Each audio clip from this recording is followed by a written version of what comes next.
tanımanın yerini tanımamazlık aldı. Artık biz evvelde de dedik ki dostlukta, kardeşlikte tarafların birbirini tanımasına ihtiyaç var. İnsanların öz hak ve hukuklarını tanımasına ihtiyaç var.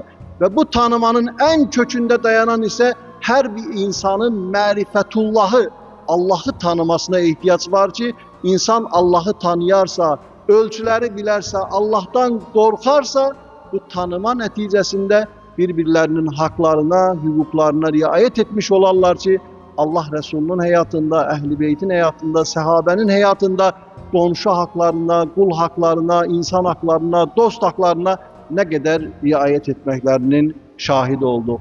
Mevzu geniştir ama zamanımız azdır. Uca Rabbimiz bize bir ömür veriptir. Bizden önceki yaşayan kişilerin hayatına baktığımız zaman görürük ki hakiki kişiler tarihten silinmediler, unutulmadılar.